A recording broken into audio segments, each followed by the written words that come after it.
So please tell me, keep it all the way 100. You beat this unathletic motherfucker in a race, bro. Me and the great one. Yeah. He said. Be honest, Bob. You beat this unathletic motherfucker in a race. I want to ask this question first. We have the footage of it.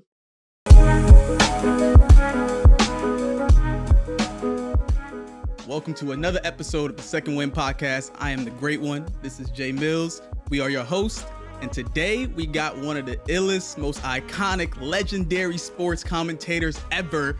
I'm not talking about Al Michaels. I'm not talking about Dick Vitale. I'm talking about the man, the myth, the legend. What do you guys say? Why you cap me as sports commentator?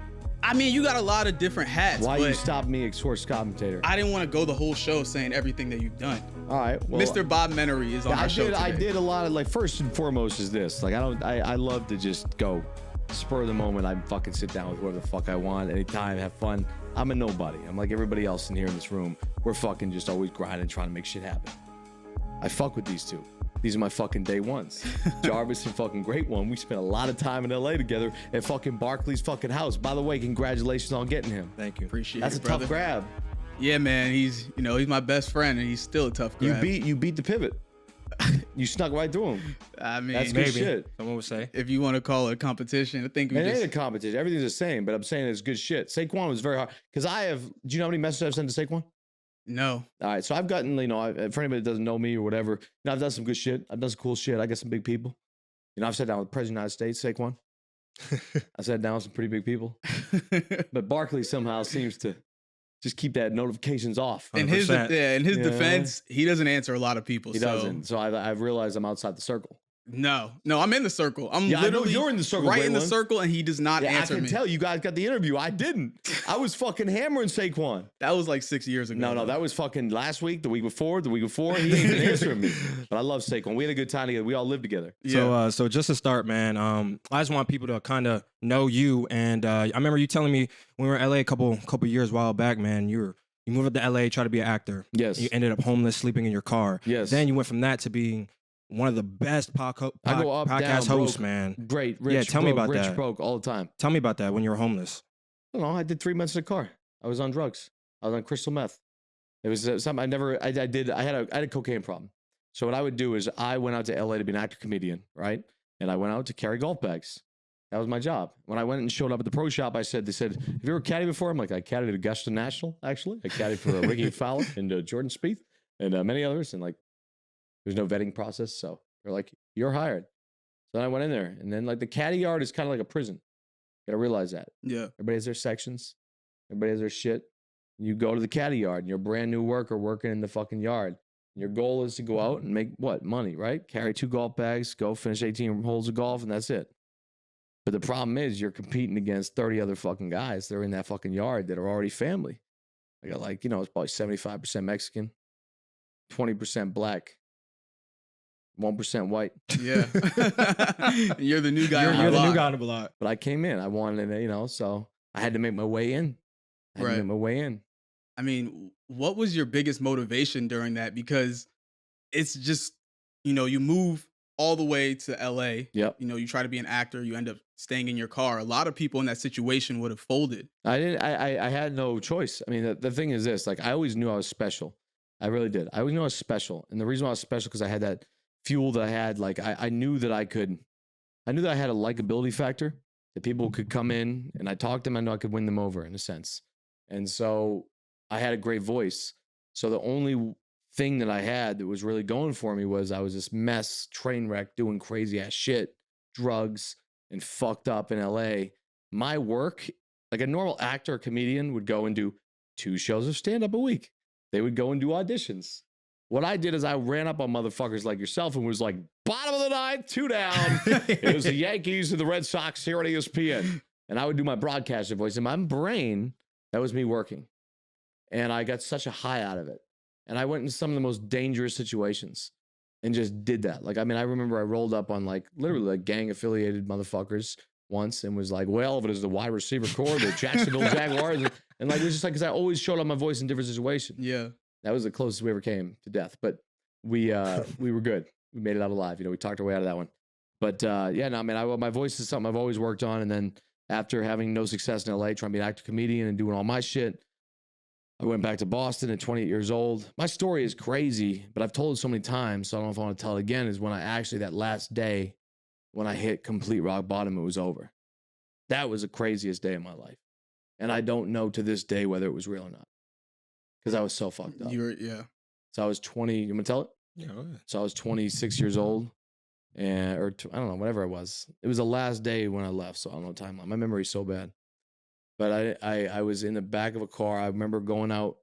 I was all fucked up on coke. And I was like, you know what? I'm going out by myself. I knew my car had a flat tire. I slept in my car. I was walking around Sherman Oaks. I had the cash that I made for me at the caddy yard from that day, which was like $90. And I would just like, I just went up to people and talked to broadcaster voice. And then one guy went up and talked to broadcaster voice. Was like, yo, you want a bump? And I'm like, you know me in that time. Yeah. You know me in that time. Right. Like this time, it's just like, yo, that don't happen. Mm-hmm. That doesn't happen anymore. That's like, it's eliminated. But in that time, let's go. Right behind the dumpster with the dog. Don't even know who the fuck he is. And then I'm just like, whoa. And then I figured out it was crystal meth like 30 minutes after. And there was a massive line of crystal meth. And so I went back to my car, popped in there, heart's racing in the back of the car, under the blankets, and try and pass out. And now in that time where I think I'm passing out, I don't know if I'm passed out or not. Because at the same time, I see a group of cars come up, and I think they're running a prostitution ring behind me. I don't know if this is real or fake this day. So I think they're rolling up behind me, and I hear people getting in the car, girls, shit, all this shit happening. I was like, fuck, I didn't want to get caught, because I know what happens to people get caught. In a paranoid mind, you think you're going to get fucking shot because you're fucking affiliated with something. That's in my drunken fucking drug mind. So long story short, that shit happens for like 2 days straight. So I'm in that car for 2 days. Damn, wow. Straight. Thinking that. You didn't eat? No. Nothing. Not a carrot. Nothing. And then fucking, I remember the noise went away at like 5:30 a.m. And I finally said, this is my time to get away. And this is my time to get out of here. But I got a flat tire, but fuck it. This is too dangerous a place to stay. I started the car and I drove. Literally my flat tire. 5:30 in the morning, Bob Menery fucked up on all sorts of drugs, driving down the road. Now, again, don't know if this is real or fake or not. 5 cars peel around the corner and start following me. Don't know. You tripping? Real or fake? I don't know. I think it's real. You're lucky because crystal meth is no joke. No, bro, it was nuts. It was nuts. I never did it before. So it was just like, it was just me, my weakest moment being like, you know what? I'm going to fucking do whatever the fuck I want to do. I'm going to take this shit. Mm-hmm. And that was it. And so, you know, we go in. I remember driving that flat tire, pulling the CVS parking lot, pull in, park that car, running that motherfucker. If you can find that surveillance tape right now, it's the most, it's the most epic shit of all time. I roll in, and I'm like, people are following me, prostitution ring. Oh, man. Help me, like it's one of them crazy motherfuckers. Right. That was me. And I went, nobody was listening to me. So then I went and I busted down the door in the back. The alarms went off in the whole CVS. And then fucking finally somebody came to me, talked to me, was like, yo, come outside. Ambulance, fire truck was outside. Firefighters greet me. And they're like, Bob, what's going on? Or not Bob, they didn't know who the fuck I was, but like, you know, whatever. Yeah. What the fuck's going on? And I'm like, you go take a look at that car right over there. Those motherfuckers are following me. I got to get away from them. Whatever, that car followed me. And you don't know if it's real or fake. Firefighter goes, yo, hold up. I'm going to go check it out for you. And let's, whatever. Sit down, chill. Ambulance all around me, other people. Comes back 2 minutes later. There's nobody in that car. I'm just like, all right, maybe am I going crazy? That's nuts. And so then I got in the ambulance. I went to the hotel. I stayed for 15 minutes. They checked me out because they knew that I was just on drugs.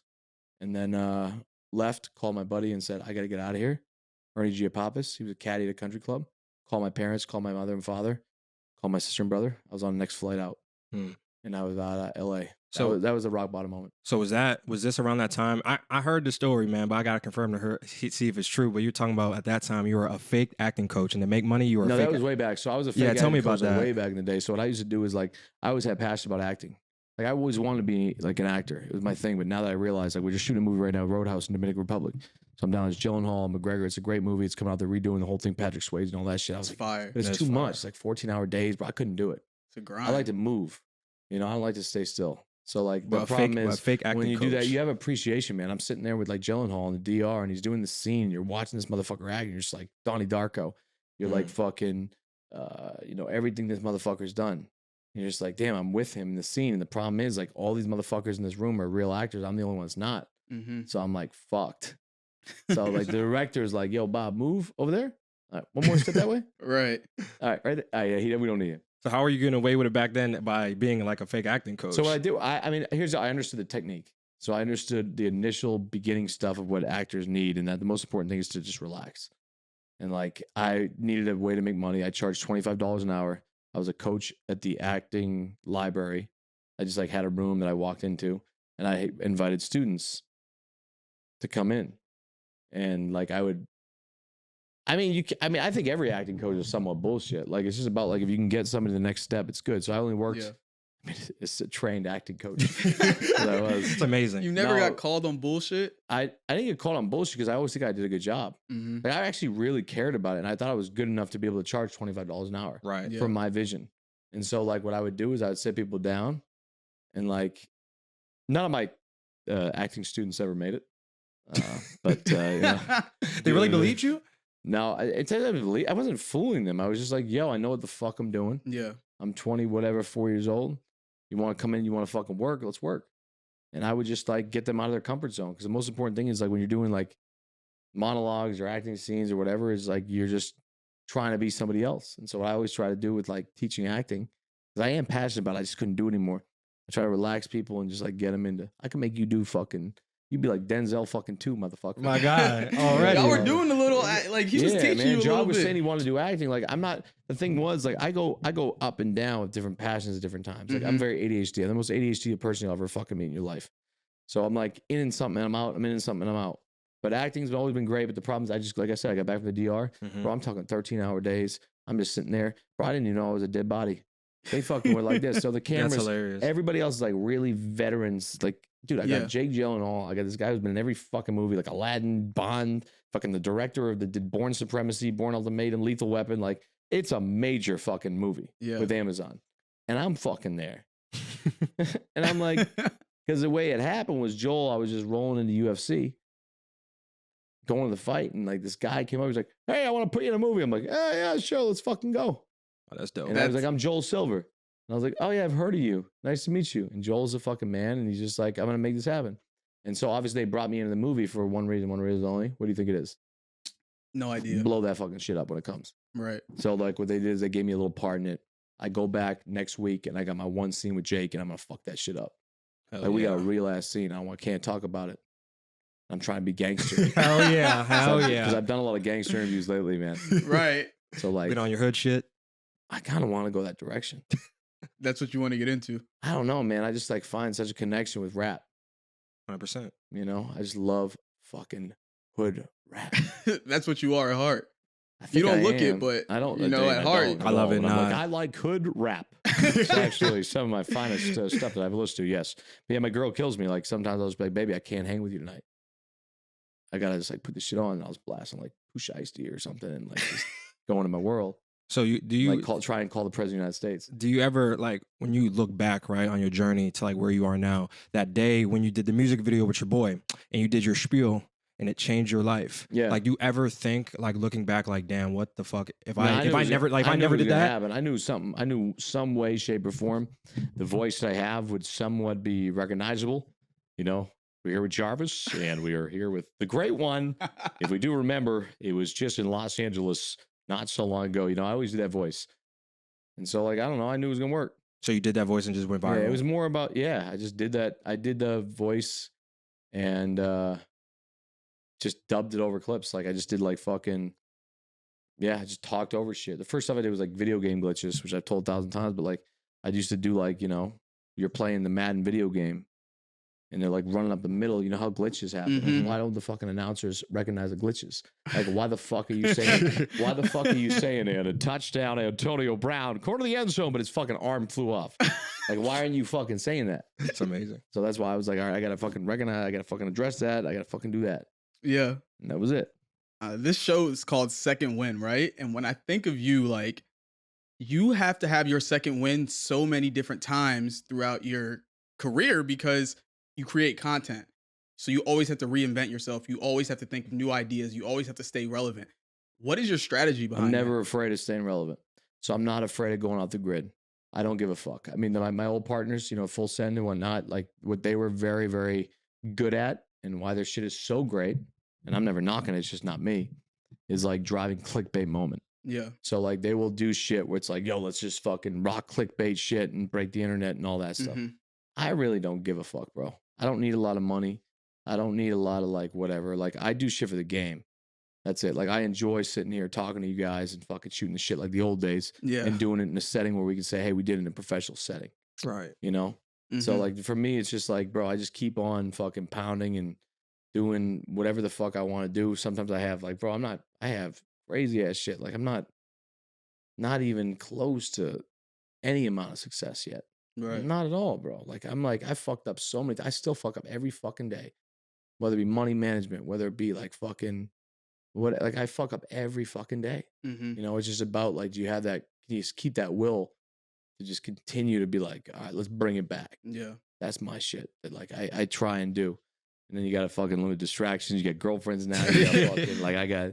No, but that's like one of the things I admire about you because people have their differences in opinion about anyone, right? So some people like Bob Menery, some people don't like Bob Menery. Yeah. But one thing you can't say. I don't know why people wouldn't like though. That hurts me. I mean, I that's don't know just why. that's Like, just I don't know life, why you either. know? No, but for real though, I think that drives me nuts because what I do is I always try and be like, that's why I'm so OCD. Anytime I see somebody out in public or anything that I meet or that has, I try and be a great guy. Yeah. I really pride myself in trying to be a fucking good dude. I mean, that's You know, you can't and do no matter but what it you does do. drive you nuts sometimes when you read all the shit and like comments and different stuff. It does fuck with your head. It does, Yeah. and like there was a shit even like the Masvidal Colby Covington situation. I just got subpoenaed in court for that, so I got to go to court and testify against Colby Covington. Really? Testify against Masvidal because I was a fucking on that day. We just happened to be there when guys were Masvidal eating jumped dinner. Colby. Mhm. And the shitty part was like my partners at the time, Nelk and shit, are so like about the clickbait moments. They fucking ran some shit that was like, oh, Bob set him up. Yeah. And like what sucks is when you spend your whole life being like, yo, you can respect my name. Mhm. You know who the fuck I am. Like you guys know who the fuck I am. And then the problem is when something like that leaks out, it's like, and they say like something that's not true. Mhm.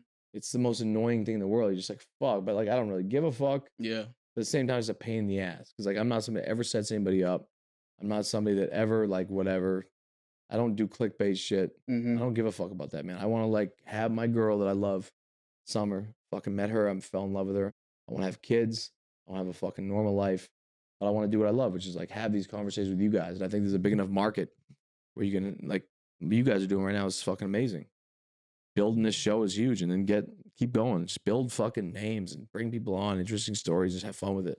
That's the shit that's what makes you happy. Do you think like your podcasting and like other things? So you're in the movie with Gyllenhaal now. So like, do you think after That that don't movie, matter. you think That don't I'm just matter. thinking after I'm a that fucking movie? tree in that. But will you pursue your acting career after that? Like, Here's the deal. I'll do like what I would do is, unless I had complete control over a project I was doing, and I controlled the money, and I controlled the back end, I controlled everything, Mhm. and I was doing it, I would commit all my fucking hours to a movie or something like that because it's a creative project.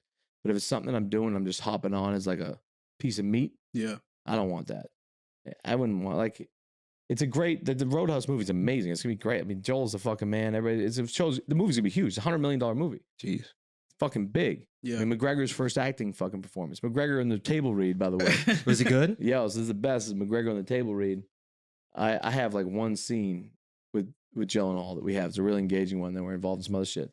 But like when with COVID and all it's filmed in the Dominican Republic. So it's like you do normally do a table read like this. We all get in the same room. We all fucking read the shit. But this we did a Zoom read. Mhm. So like 15 people of the movie were on the Zoom. So it was like me, McGregor was in the Zoom box, a bunch of people. So McGregor was like everybody else, like these actors that are like up and coming, trying to make a name for themselves, sitting there like, I'm just like fucking smoking weed, chilling. Typical Bob. McGregor's on the fucking like yacht, Right. just chilling. And so like I do my scene and then I turn off my camera and just like let it go. And then you just see Connor in that table read. It's his first acting performance ever, bro. Yeah. And he's just like hilarious. I mean, legend has it he took his dick but not out of his pants. But I guess he slammed on the table or something like that. I was not paying attention, but I guess he was really getting Get into the fuck character. out of here. Yeah, McGregor's gonna be a deadly force in this movie. I It's love gonna that. it's gonna be sick as fuck. Like, bro, this is gonna be they're gonna do some damage with this shit. Yeah. And like the problem is, I get some really like I don't belong in the movie. You don't think so? No, I thought I was good at acting, but like no, Watching these guys. bro. The director literally like was like, truthfully, like, kid, move a little bit to the right, a little more, a little more. Jody, you can get rid of him.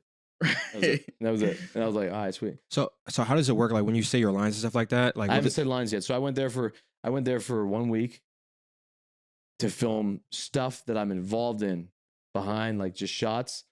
But my one scene is a very engaging scene with Gyllenhaal. Yeah. I think I could win an Academy Award. I think you could as well. And so like I think I've already been nominated. They've talked about it. You're gonna be hanging. And so it's my like God. me, DiCaprio, Joaquin Phoenix, and Yeah, Jared Leto. I wasn't gonna say anything about it, but I heard about that through the Yeah. grapevine. Yeah. Or about what? Him being nominated. Oh, Yeah, shit. it's gonna be pretty big. You know, the one scene they really like to hyper focus on. Oh, and say yeah. this guy deserves it. Your scene. No, I mean your story is so dope because, like, you know, you're talking about you're involved in so many different verticals, but you're not like an athlete. You're not an entertainer. There's a bunch of people in the world, you know, that aren't genetically gifted. How do you? What advice do you have? I For guess what? for anybody that's Trying to make a run at what you guys are trying to do. We're all trying to make do? a run? Yeah, like Trying to what? Where are you trying to hit? well, someone that's not, you know, that's not an athlete, that's not an entertainer. Trying to get it's as much just eyeballs to like what are you trying to do? I mean, there's people that are trying to build a fucking construction company up from the ground people up. that are trying to become, you know, social Me? media the next Bob The Menery. next All right. documentary, yeah. All right, cool. If there's somebody that's trying to do like what I'm doing is, you know, first of all, you know, manage your money a little bit better so you're not scrambling. But at the same time, I love the scramble. Keeps me excited. But no, I mean, I think that it's just like, bro, I had a gift that I knew I had that I knew could turn heads. Mhm. So like in my heart, I knew that I turned on that voice no matter who you were at any given time. If I go up to somebody, I'm like, and 30-yard line, Rodgers in the shotgun. Here's shit is Jordy crazy. Nelson, the It's far right, and snap outside, fire. It's like I could get attention. So I found my talent. Mhm. So with that talent, I just pushed everywhere. Yeah. So I think it's about just finding your talent. And then if you don't have your talent, figure a way to just associate with people that are constantly relevant Mhm. and then offer them value. And then hopefully they'll offer you value back. Yeah.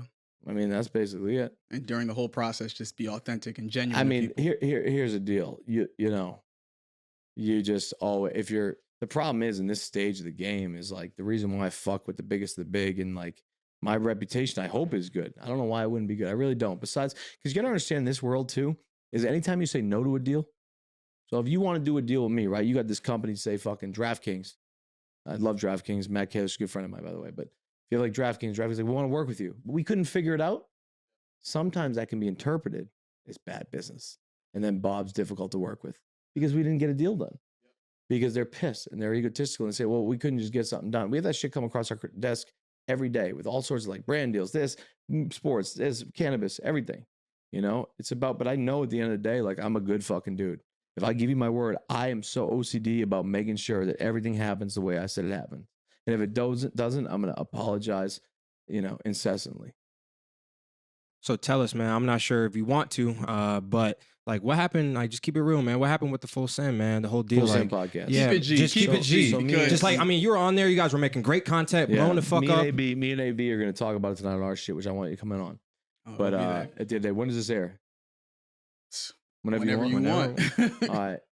I mean, you know, at the end of the day, is this when I first did that show with Kyle, I always pushed him on, let's get a podcast going. Let's do one. You guys are killing it every department. You're killing it everywhere.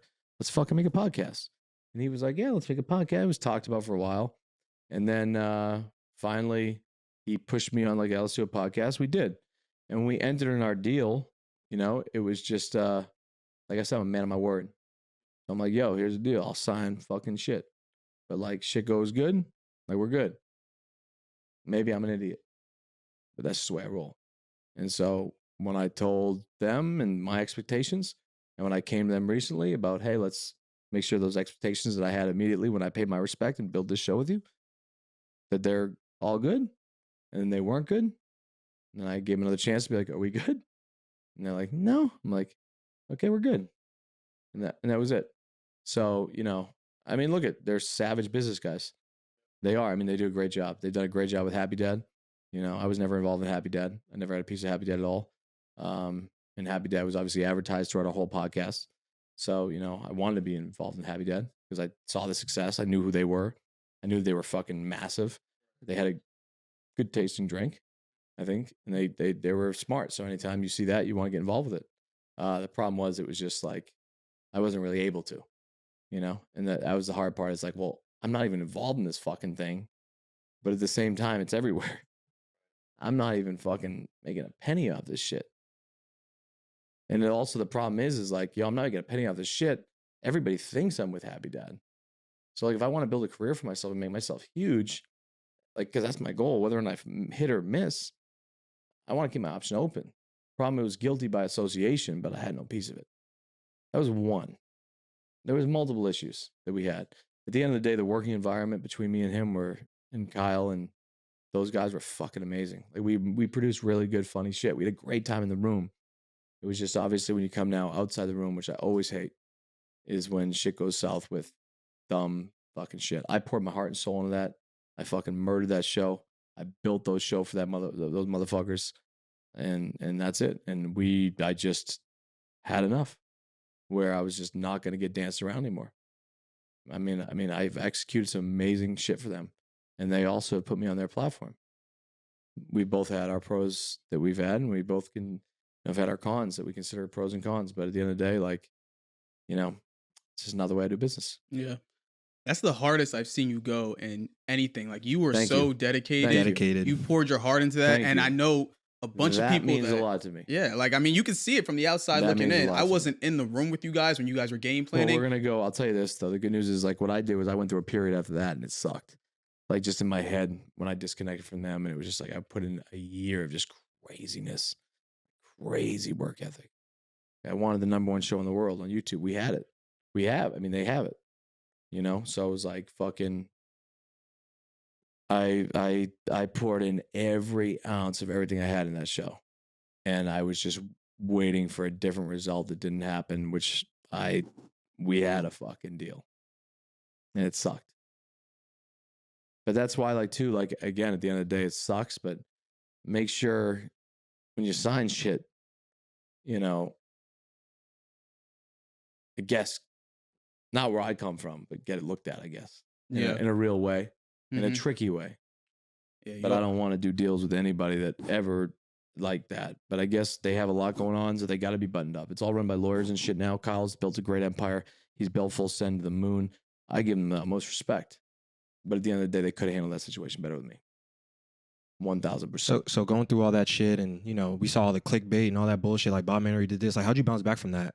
Like, how'd you bounce I back went into from like a mental rut for like a month and a half of just just burned. I was just like, fuck. I just felt rattled. I felt down and out. I checked out. I didn't do shit. I couldn't get out of bed. I couldn't do anything. I was like, fuck. I was like, man, I was, I missed it. I missed it. And it was like, so I just got fucked up in the head. And then, but the good news is, like, I was like I said, remember that voice always go in your head? The broadcaster voice is always fucking good and shit like that.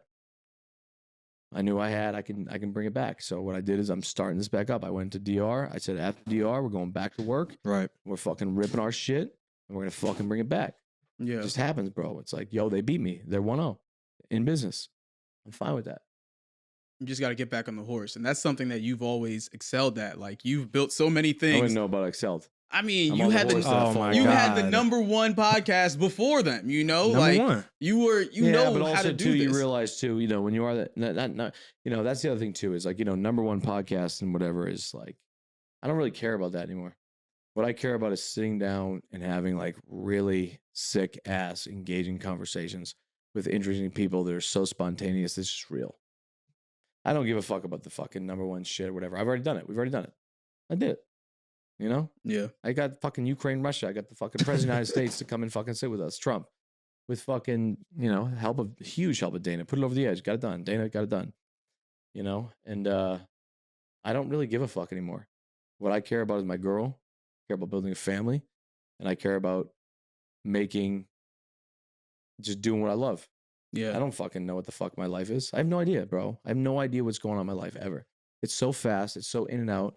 It's not like, I'm always just fucking just, that's why it's important to have a good ass girl in your corner. So please tell me, keep it all the way 100. You beat this unathletic motherfucker in a race? Bro. Me and the great one? Yeah. Be honest, Bob. You beat this unathletic motherfucker in a I race? want to ask this question first. We have the footage of it? Please tell me you have the footage. We still have the footage, right? We might have the footage. No, here's the deal. You came in, you looked at me, and you said, this poor ass fucking white ass motherfucker can't run against Unathletic me. white boy. Unathletic white boy coming in. And guess what I did? I said, I'm fucking ready. And I went out there and I think I might have lost by like a half step. Half a step. Yeah, it was. Bro, I went hard. But I completely underestimated him. Like, No, shut up. No. Bro, 10 yards? Like, You're that's an not athlete. that You far. played college football. That's not that far, though. 10 yards. And out of my stance, I saw him explode. And I was like, wait, hold on. Like, I thought he was going to be like unathletic. And then he ran a mile like 2 days later. And no joke, like 5 minutes. And we did that. Who bet him to 5 do minutes. that? Bro, bro, I can't usually do that. Say, bet me on that. Bro, 5 minutes and 50 after dinner. But We went to doesn't Craig's. pay up. Say don't pay up. Were you shit. zapped? No, fuck Say on this shit. Say owes me some fucking money, I think. What time did you run it in? I don't know. I ran it in probably like fucking 2 Dude, minutes, 30 seconds. It What do you think was this is? fast. It was fast. Like 5 minutes fast? I think it was like 6, right around 6. I think I cheated though with some performance enhancing shit. You were zapped? Yeah. I was zapped. You might have been zapped. I zinged a little, bro. You I was might have been zapped. That was after. So After what happened? Craig's. No, this is what it was. Yeah, we were at Craig's and Bill Belichick was there, Yeah. and so we're all sitting there. Was that the same night? Yep. So we're all sitting there at a table. It's me, Great One, Were you there? No, Okay. I wasn't there All right, this so time. it's me, Great One, fucking the tight end, the fucking Saquon, Yeah. Sterling, whatever. We're all sitting around the corner, and I walk into Craig's. I'm with you guys. My idol is fucking Bill Belichick. Like, bro, I was born and raised in New England. I'm the biggest diehard Patriots fan you'll ever find of all time. And Belichick walked in, and I was just like, oh my God. And like, I don't ever pull shit. I have a good relationship with Craig. Craig is a restaurant in LA that's like really high profile. Everybody's fucking in that place. And I just remember, I was like, Greg, this is that one favor. I need you to go up and try and make this work, Belichick. And then obviously I was with you guys, so it made it happen. Because like he's gonna come up and say hello to Saquon and everybody. And then he walked up, and I was just like, oh my God, this is my fucking guy right here. Just the most mental discipline, just savage ever. Happy as hell. And then I was like, obviously fucked up situation. Was just like he was trying to talk to Saquon and you guys about football, and I was like, Bill, do you mind? Can I get a quick picture for like freaking the fuck out? And Bill was just like, yeah, as long as you don't put it on the snap face thing. No, he did not. Not snap face. Snapbook. And I was like, and I honored that deal. Yeah. And I honored that motherfucking deal. I think I never put it on the internet. I don't think. Don't hold me to that. But I did give my word, and I didn't put it on the. I might have put it on the like 3 years later, but I did not because he was like, make sure. And I was like, Bill Belichick, and I just had it packed. Yeah. And so I don't think I ever. Might be my Facebook profile picture actually right now, but I don't know. Your network is so insane. Like, you've been around so many different demographics, so many high profile people. What have you learned the most, like, from all of, from this whole journey and all the people that you've met and encountered? Just always, I don't know. I meet everybody. I know everybody. I mean, I believe that, like, not trying to be the man at all. This might be a try to be the man flex, but, I believe I'm one of the most connected men on the fucking planet. I know everybody from top to bottom. That's what I did because I knew that I had this, like, stupid-ass comedic sports voice that reached millions of people in 1 minute. And I was like, 1 minute went by, I did my craft, reached millions of people. What the fuck do I do the rest of my motherfucking day? Right. And so I just went out and just hit everybody. Yeah. And then just like a beautiful mind, you walk in the back shed when he's all tweaking out. I was like fucking always working and just putting shit together. I've had a crazy ass story. Government people, fucking streets, fucking rappers, athletes. I mean, everybody. I love it, dude. I just love to connect with everybody. Anyone knows Bob Menery. I wouldn't say that. I wouldn't say that. You're not worldwide, Bob. Everyone knows Bob Menery. I mean, I think that it is funny when you do the voice shit. There's a lot of people that come up and, the voice, they know, but then they don't know, like, the face. Yeah. Because it's a beautiful face. It's about to come in Roadhouse. The movie coming out. I'm pumped. Oh, yeah, I'm excited to see that. Bro, you're going to see me for, like, 9 seconds. You're going to be like... 9 seconds? Nah, I fuck with Joe and all hard in that. We got a real-ass scene where I come at him.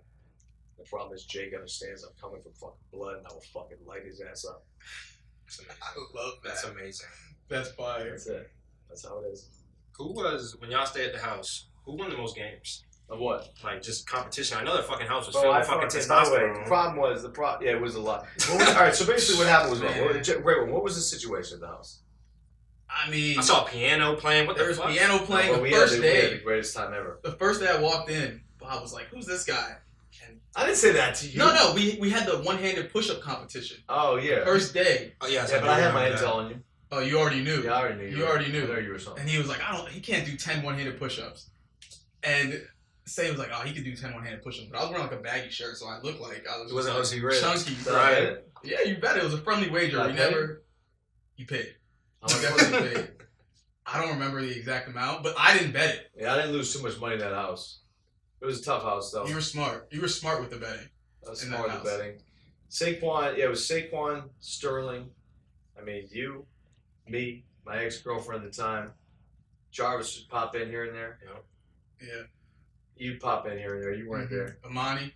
Amani, it was just the most random situation. It was like, yo, It was a fun basically, house, like, though.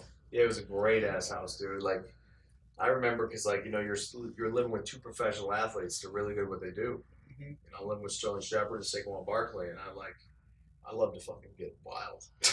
And so these guys are all up in their game about getting ready to fucking like stretch and work out and shit. And I just want to zap. So I'd like try and break in at like 3 a.m, like quietly. I set off the alarms. Like it was nuts. The kids, it was fucking. It's a chaotic house. Families were there and everything. Fam was there and everything. It was great ass house. That was one of my. Then we had the fucking U-ball basketball hoop in the backyard. Remember that? Oh, no. There's one thing I gotta say. Bro, you were in the game. You played in the game. I had the. Oh, Yeah, shit, yeah, yes. yeah. Okay, oh, that house. And bro, Saquon and all these guys were playing football. Yes, all these yes, guys- yes. We And were like, playing there's like games. this indents in the concrete like this. You can break your ankle at any minute. Yes. Yeah. We're playing full-on 4-on-4 basketball. One thing I gotta say about you, you are a sniper. Yeah. And you're like, a beer pong shooter, too. I'll give you I can that. play beer pong. I lost a beer pong game. It was really bad. One-on-one? I lost to Post Malone. Is he a sniper? No, I just had a bad game. He wasn't there. I almost had you the first time I met you. I almost beat you. Well, I'll play anytime you And want. you fucking came back. I was so fucking No, I'll put up anything in beer pong. I'm not afraid. I'll put up anything on you. Alright. No, you're good. You're a good beer pong player. I've seen you do some damage. We're going to location number 2 after this. Hell yeah. We're going to bucket. If you want to run it, we can run it. I'm there. I'm on your team if we're running. He sucks. What? I'm better than you. I'm a good beer pong player. I am better than you. I'm telling you. I think we play teammates. We'll play like you two versus like me and. Go to Penn State. All we did was play beer pong. Yeah, I know. I get it. I get it. But when when the shit's on the line, you pucker up a little bit. 100%. But I lost a tattoo on my ass recently. What? Yeah, I gotta get a Buffalo Wild Wings tattoo on my ass from Post Malone. So we were talking shit just like this in a podcast. Like no planning. It's like in our pods, it's just like this. Like you want to talk shit? Chop it up. You want to fucking make something happen? Let's go. We just had a friendly bet. I lost. I had to get a tattoo on my ass because I used to be voice of Buffalo Wild Wings. And I gotta get on my ass from him. He hasn't made me do it yet, but I still honor it. So I'll be willing to go whenever he wants. Post, I'm down to do the tattoo on my ass. That's fire. you're a man of your word. I can respect that. Yeah, it's gonna suck. And it's like obviously there's rules and like limitations on how big it is and all that, but go to town if he wants. Actually, no. Fuck that. I'm not getting a tattoo on my ass. Fuck The that. tattoo in the ass ain't bad. And also the thing was we were gonna give $50,000 to charity if I won. So that's where I fucked up. Still. But to wrap things up, man. One, thank you for coming on the show. Brother, But stop. two, man, just tell people what's next for Bob Menery. Who the fuck knows, dude? Yeah, what's No, next, ever. man? I have no idea. Ever. I'm watching all cannabis shit. Getting the cannabis market a little bit. Sports betting stuff. I don't want to fucking ruin people's lives and all that shit. So it's kind of pull back on like getting involved with companies like that and all that. Casinos and offshore casinos. I don't know. I have no idea. I want to be happy. Have my fucking girl. Have some kids. Get married one day and just chill the fuck out. That's dope. That's all I want to say. That's beautiful. You came a long way from the damn crystal meth in the back of the car, man. I'm proud of you, bro. Well, Oh, shit. We're still there, though. No. I was about to No, say. we're not. I was about to say, cut that out. Hell no. I'm fucking God. kidding. I fucking appreciate zapper. you coming on the I love pod, you, man. boys. Love you, See bro. That show. Love you, bro. This is all good. That's it. All Wrap right. it up.